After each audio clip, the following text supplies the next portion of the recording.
I'm entering, C-clamps go to the knees to push his hips up. Now I'm controlling his hips. I open up so my right hand goes to the hip, left thumb goes inside the leg. I'm now on my toes to put in weight, almost like I'm getting ready to do a push-up. My head is going to the top shoulder. Once I put my head on the top shoulder, I'm now on a tripod base to where all my weight is in my head, driving on his shoulder. The purpose of pressure passing is that they feel your pressure. You know what I mean? That they feel your weight. So they're not gonna feel your weight and pressure unless your head is on them. Once your head is driving on them, it's easier to feel their reactions, right? So once I'm here, hand goes to the hip, thumb goes here. I'm putting my head on the shoulder. I'm going all the way around the world, right? My left elbow, okay, which is my bottom one. I start to go around, my left elbow shoots to the far hip. You guys see? I'm doing this because it's hard for me to place my hands on the ground because I have so much weight distributed in my head, right? So again, starting from the beginning, hands on the legs, jarring the hips up. Switch to my grips, head position's going to the shoulder. I'm going all the way around the world. Left elbow is dropping to the inside hip to make sure I take my position. I end in side control 6, okay? With a SeatBelt or a SeatBelt Kimura. One last time on our pass. We're here. I need to make sure that when I'm doing this, my head isn't high up. You see how my head's high up? Now it's easy for him to recover his guard and do a lot of different things, like pummel his leg, right? I need my head down. So once I'm here, my head's going to the top shoulder, like a spear. Now it's easier to go around the corner. You guys see? Give a shot on 3. 1, 2, 3. There's gonna be more defense on this. And then now we can start using counters and stuff like that. And this is why our head is such an important tool. As you can see right here, once I get his body to the side, it's easy for me to turn his body. You see what I mean? Again, I get his body to the side, it's easy for me to turn his body. So when I'm here, if I get my head on his shoulder here, and he's stopping me from coming around the corner like we wanted to go around the world before, you see how we're tracking. You see how no matter how fast I go, we're stuck. So that means I have to change the angle, push his hips all the way until his knees are facing the other way, like there's arrows, right? These arrows are pointed the other way. This hand is cupping the bicep. As this hand, I glue my shoulder and pummel my arm through. I can grab the top shoulder or bottom shoulder, preferably the bottom shoulder. I now anchor my elbows down as I connect a 10-finger grip and pull myself towards him. If he's holding my head like so, it's fine, because I come around the corner, drop my left knee on the mat, and I can pop the grip off. Once I come over, we can start to play our side control 6 submissions that we worked before. Okay, again, I get ready. I'm entering, my head is going to his shoulder. I start going around the corner, I'm trapped, so I push him all the way back. I'm tight, cup the bicep, pummel through, hold the neck, hold me tight with my ear glued to the top shoulder. I now grab my 10-finger grip as I pull myself tight and go all the way around the corner. Now I'm ready to attack. One last time. We're here. I start my movement, head on the shoulder. I can't go, so I push him all the way back. From here, I grab the bottom shoulder, 10-finger grip, elbows down. Come in nice and tight, around the corner, ready to attack. Give a shot on 3. 1, 2, 3. Let's go. Remember, when our partner is laying down on their back and they're flat on their spine, this is when we're going to use side control 2 to control our partner. When our partner is on their side here, this is when we use side control 6 to control our partner, right? So I'm in side control 6. I can either hold side control 6 with a SeatBelt Kimura, right? A gift wrap, or Kimura position. You know what I mean? 4 different little holds. There's probably gonna be more that we have as well, but these are the ones I kind of want us to focus on right now, right? My right knee is gonna be up by the bottom of his head, almost like a pillow. I can now put weight into my elbow, my right elbow, right? Almost trapping his head between my thigh and my elbow. I shift my weight to my right as I step over to mount. Once I step over to mount, I'm keeping this extended, right? My windshield wiper, which is my back leg, I windshield wiper it close to his back so I don't hurt my knee as I sit over my leg. I sit over my leg and I put my leg in between his legs, right? This is so we can transition right to the back take. If I keep my foot on the bottom hip, which will be the next technique, and make my transition, I'll transition to the arm bar, right? If we're in an MMA fight or we're in a submission only sort of situation or rolling and we want to go straight to the attack, that might be a smarter position. If you attack this arm bar before and you know your partner's good with their escape, it'll be smarter to go for the back. So we kind of have to use these two transitions with experience and with trial and error, if that makes sense, right? My top leg goes into his legs. As I go from here, I use my grip, right? I shift him all the way on over. My top hook comes in, and now I got in my seatbelt. Now I'm in my position.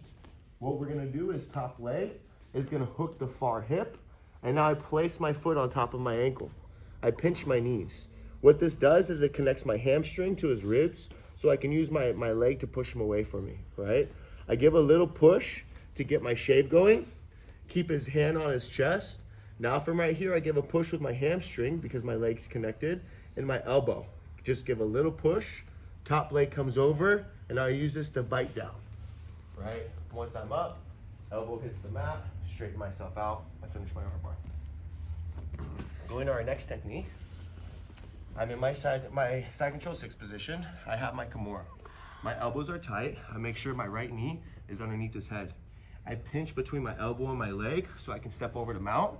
Now as I make my mount transition, I'm keeping my foot on the mat instead of putting it between his legs. So what's gonna happen as I make this transition, I'm already hooking his foot or his hip. Once I fall on the side, a little push, and I'm in my arm bar.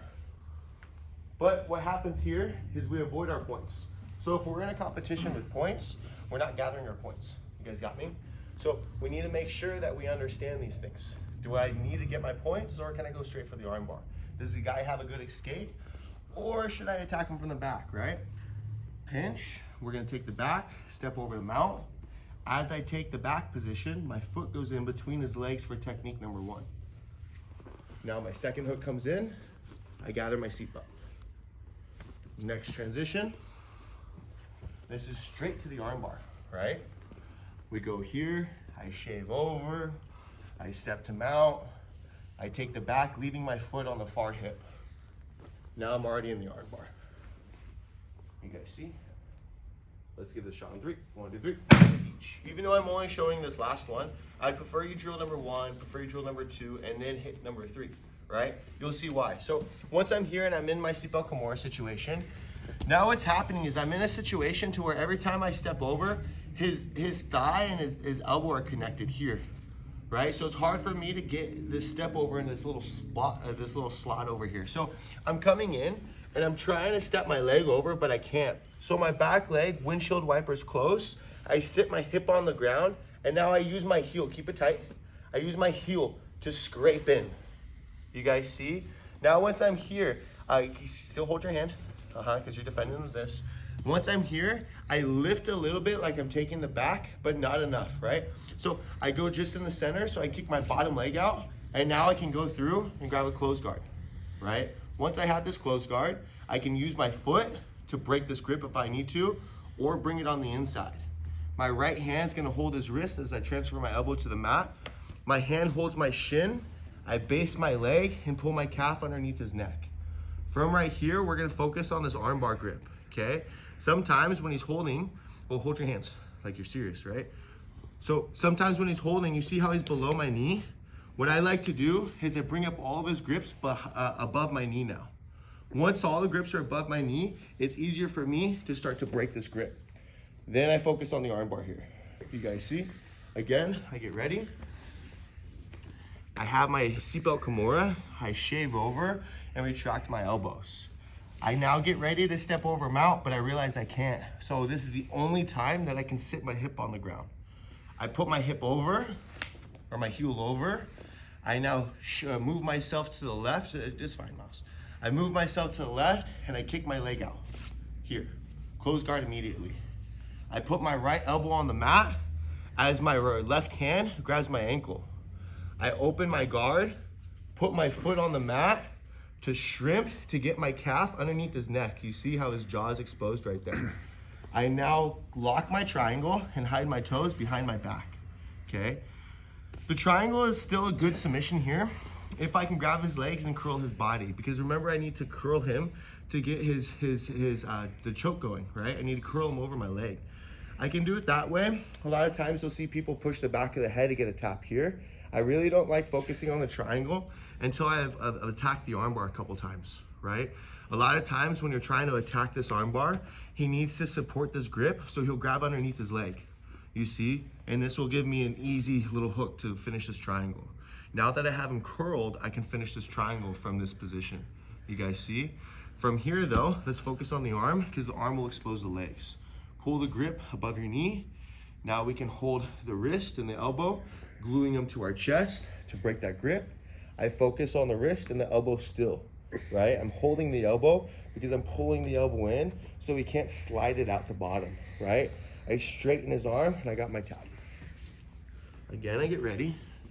I'm in side control 6, SeatBelt Kimura. I shave over, and again, I retract my elbows and pinch. I shift my body to the right to try to get my foot over to mount. He's blocking it. So I windshield wiper my back leg and sit on my hip. This is the only time I can sit on my hip is when he's blocking this hook, right? I now put my heel in, shove my heel in, pretend like I'm taking the back halfway to kick my bottom leg out. Close guard, keep control of his wrist so my right elbow can hit the mat. My left hand is gonna grab my shin. I now can open my guard, place my foot tight to his back as I shrimp and pull my calf underneath his chin.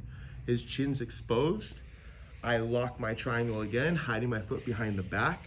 And again, we can attack the legs later once we attack the arms. Once he defends the arms, he's gonna give us the legs. So I pull the grip up so I can start to attack this nice and tight. Last time, nice and quick. Side control 6, I shave over to SeatBelt Kimura. I put weight in my right to try to step over. I can't, so I sit down and shove my heel in. I now start to take the back halfway to kick my bottom leg out, close guard over the shoulder, hold the wrist, base the elbow. Grab the shin, open that guard, shrimp, lock your triangle, glue the wrist and the elbow to your chest so we can finish this armbar. Give it a shot on 3. 1, 2, 3. Let's go.